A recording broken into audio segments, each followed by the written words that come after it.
तो दोस्तों आज हम करने वाले हैं एमसीयू के बारे में।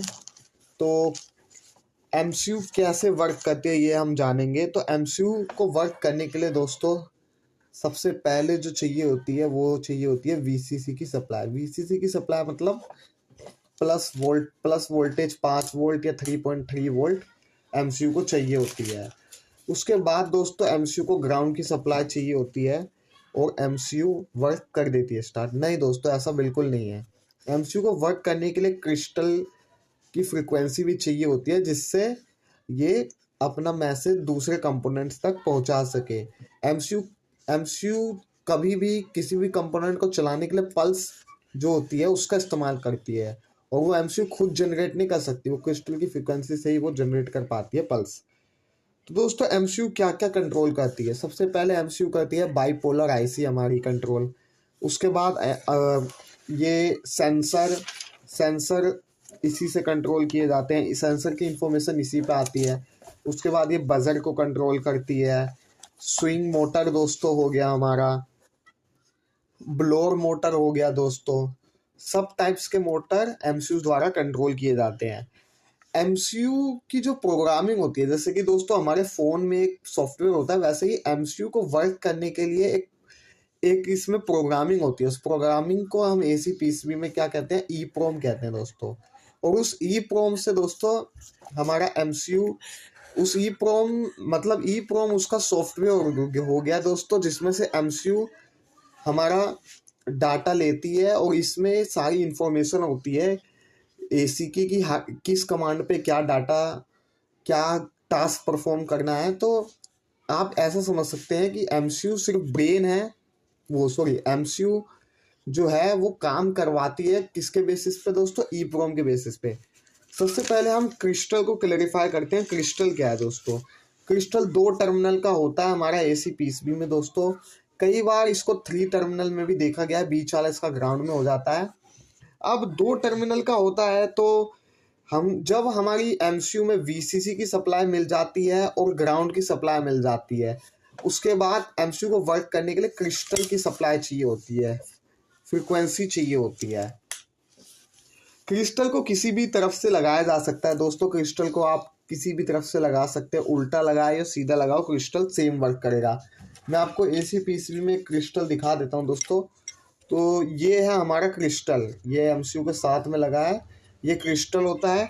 और क्रिस्टल जो होता है दोस्तों वो फ्रीक्वेंसी जनरेट करता है जो एमसीयू को चाहिए होती है। और वो फ्रीक्वेंसी 4 मेगाहर्ट्ज में हो सकती है, 8 मेगाहर्ट्ज में हो सकती है, या 10 मेगाहर्ट्ज में हो सकती है, या 12 मेगाहर्ट्ज में हो सकती है दोस्तों। अब जो क्रिस्टल क्या है दोस्तों, सबसे पहले क्रिस्टल को जानते हैं। क्रिस्टल एक इलेक्ट्रॉनिक कंपोनेंट है, उसका यूज डिजिटल डिवाइस में किया जाता है। और क्रिस्टल एक फ्रीक्वेंसी जनरेट करने वाला कंपोनेंट है दोस्तों। और वो फ्रीक्वेंसी जो होती है क्रिस्टल की वो हमेशा सेम रहती है दोस्तों। मतलब जैसे कि कोई फ्रीक्वेंसी 3.861 जनरेट कर रहा है तो वो हमेशा इतनी ही जनरेट करेगा। अगर थोड़ी सी भी फ्रीक्वेंसी अप डाउन होती है तो हमारा एमसीयू में दिक्कत आना चालू हो जाती है दोस्तों। तो कई बार क्रिस्टल की प्रॉब्लम होती है एमसीयू में, उसको चेंज करते हैं तो सोल्व हो जाती है। एसी पीसीबी में दोस्तों क्रिस्टल एमसीयू के साथ कनेक्ट होता है और इसका एक टर्मिनल पे एमसीयू का वोल्टेज डाटा है, यह दूसरे टर्मिनल से एमसीयू को फ्रीक्वेंसी प्रदान करता है। इसका मतलब ये है दोस्तों कि जब हम इसके एक टर्मिनल पे वोल्टेज देते हैं, एमसीयू इसको वोल्टेज देती है 2 वोल्ट या 3 वोल्ट, तो वही फ्रीक्वेंसी में जनरेट करता है ये दूसरे टर्मिनल से दोस्तों।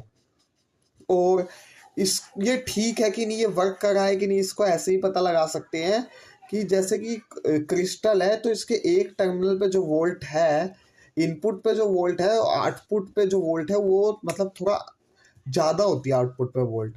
हमारा जो क्या कहते हैं मल्टीमीटर है वो क्या कहते हैं वो फ्रीक्वेंसी नहीं पकड़ सकता है, तो हम वोल्ट से ही पता लगा सकते हैं कि क्रिस्टल वर्क कर रहा है कि नहीं।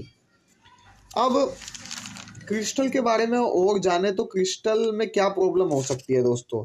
सबसे पहले क्रिस्टल में प्रॉब्लम ये हो सकती है कि पीसीबी ऑन नहीं हो रहा है। ऑन नहीं हो रहा है तो मतलब यही है कि हमारा 5 वोल्ट या 12 वोल्ट की सप्लाई तो प्रॉपर मिल रही है।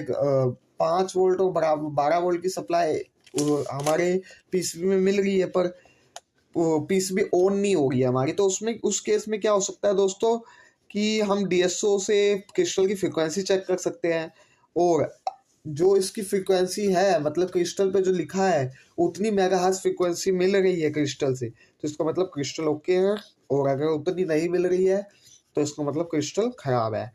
तो नॉर्मल मल्टीमीटर से भी क्रिस्टल ओके है कि नहीं पता कर सकते हैं, जैसे कि हमने यहाँ से जाना वोल्टेज देख के।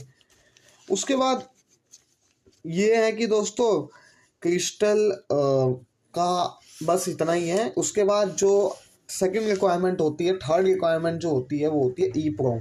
ई प्रोम के बारे में देखें तो ई प्रोम क्या है दोस्तों, तो ई प्रोम जो है हमारा एसी पीसीबी में वो एक प्रोग्रामिंग लैंग्वेज है, प्रोग्रामिंग है वो, प्रोग्रामिंग सॉरी मेमोरी है, ये मेमोरी है। मतलब जैसे कि कोई भी डिवाइस है वो वर्क करता है मेमोरी पे, तो हमारा पीसीबी में भी एक मेमोरी होती है जिसके अकॉर्डिंगली पीसीबी वर्क करती है।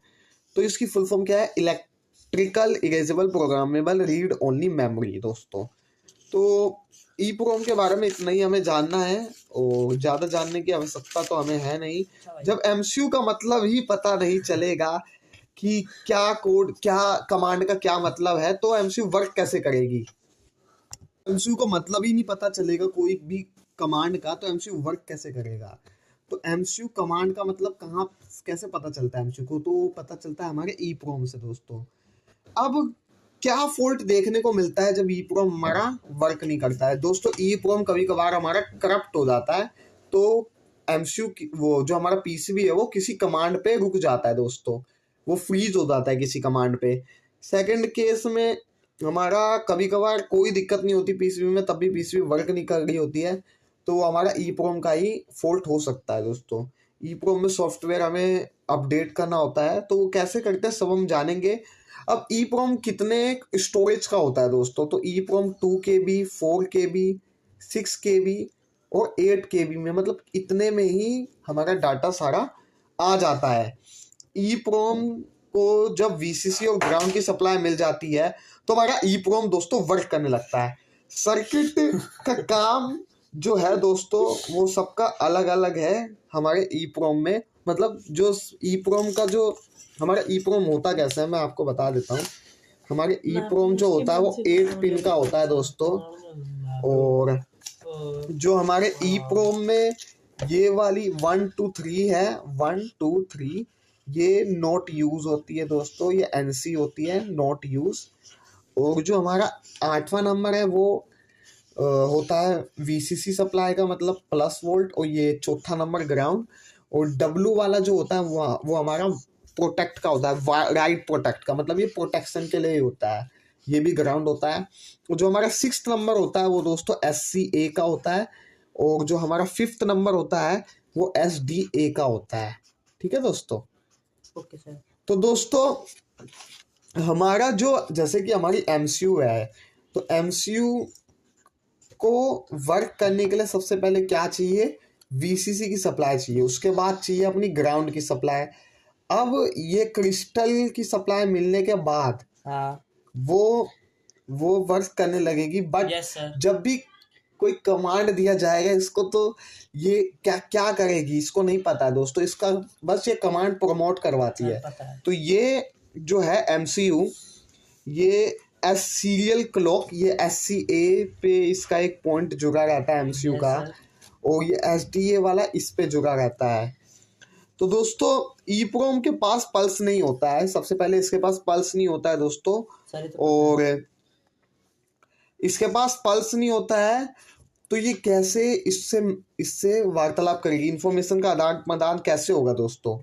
तो सबसे पहले आप ये देखिए 1 2 3 और 7 पिन यूज में नहीं है, और उसके बाद इसके पास पल्स नहीं होता है, तो दोस्तों एमसीयू अपना पल्स इसको इस लाइन से देती है, और इस लाइन के बीच में 2 रजिस्टर होते हैं, उन दोनों रजिस्टर के बीच में 5 वोल्ट की सप्लाई दी गई होती है, और इस पिन से दोस्तों इंफॉर्मेशन का आदान प्रदान एमसीयू करती है। एसडीए मतलब सीरियल डाटा इनपुट आउटपुट वाली पिन। तो दोस्तों इतना ही है, ये पुल अप रजिस्टर होता है, ये रजिस्टर प्रोटेक्शन के लिए होता है, जिसके बीच में 5 वोल्ट, और ऊपर ये सीरियल क्लॉक वाली पिन से, और नीचे ये सीरियल डाटा इनपुट आउटपुट से जुड़ा रहता है दोस्तों। Okay sir. उसके बाद हम पढ़ेंगे ईप्रोम में। तो ईप्रोम का पूरा नाम जो हमने जान चुके हैं, और उसके बाद कैसे इसमें प्रोग्रामिंग होती है ये हम आगे की वीडियो में देखेंगे। उससे पहले हम